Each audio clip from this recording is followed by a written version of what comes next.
memang sangat perlu bersabar. Dan saya kadang-kadang pun tipulah kita sebagai mak tak rasa macam goyang kenapa jadi macam ni. I thought I train her well. Membesarkan anak sendirian merupakan antara cabaran besar buat pelakon Era Fazira. Kata Era, anak perempuannya iaitu Engku Alisha yang semakin meningkat dewasa membuatkan dia lebih berhati-hati kerana bimbang anaknya itu tersilap langkah. Betul lah tu, siapa je tak risau kan? Maklumlah zaman sekarang ni lain dah cara nak besarkan anak remaja. Sebelum jawab tentang benda tu, nak tanyalah, Era tak terasa hati ke bila ada yang jadikan kisah percintaan lalu sebagai bahan jenaka? Saya rasa pertama sekali kalau kita masuk melangkah dalam industri ni, kita kena profesional. Kedua, saya masuk dalam program tu pun extra warna kan. So it's fun. Dan saya tidak membawa isu-isu tu sebagai sesuatu yang sensitif. Benda past is past. Sekarang kita move forward dan benda tu saya mungkin sejenis yang melihat benda tu sebagai lucu. Dan saya pun boleh bertemu dengan individu yang saya pernah bersama ke apa ke. Kita melihat itu sebagai benda yang lucu kan. Jadi saya tak terasa. Dan setakat ini pun saya rasa macam setiap kata-kata tu, usikan tu pun berbau jenaka bagi saya. Jadi tak ada yang sensitif. Yang sensitif lah tak ada kan. I don't know.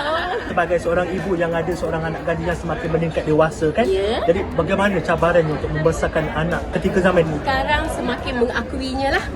Membesarkan seorang anak remaja wanita perempuan memang mencabar. Dulu kita cakap apa, jaga 10 lelaki remaja tak sama dengan seorang wanita macam ya ke? Tapi bila saya melalui, ya, sebab mereka pun sendiri bermain dengan emosi. Diorang sendiri pun emosi tengah hayam-hayam, mereka sendiri tak faham kenapa diorang jadi moody semua kan. Jadi memang sangat perlu bersabar. Dan saya kadang-kadang pun tipulah kita sebagai mak tak rasa macam goyang kenapa jadi macam ni. I thought I train her well, kenapa dia jadi macam ni. Tapi ini adalah proses rupanya. Bila kita tanya-tanya ibu-ibu yang lain, ini adalah proses yang standard. Itu yang saya kena tempuh. Dan saya yakin tunggulah anak dah 19, 20, dia akan semakin matang dan dia akan tundang. Macam baru-baru ni saya tengok dalam Instagram ada Alisha ada keluar dengan seorang lelaki yang mendakwa sebagai BFF. Kali Kak Era pun ada komen, ni my BFF masuk. Adakah memang berhati-hati menghalang ataupun bagaimana pergaulan dia? Memang pergaulan dia halang. Kalau pergi mana-mana pun berteman, tak pergi seorang-seorang. Dan itu pun memang klik-klik family juga. Rakan taulan yang rapat-rapat. Memang dia pun tidak sebebasnya lah pergi mana-mana, sentiasa berteman. Dan kalau tak saya, bapak dia, salah seorang mesti ada. Itu saya rasa benda yang perlulah di masa sekarang ni. Sebab sekarang ni diorang dah expose dengan macam-macam kan. Jadi salah seorang kena teman lah.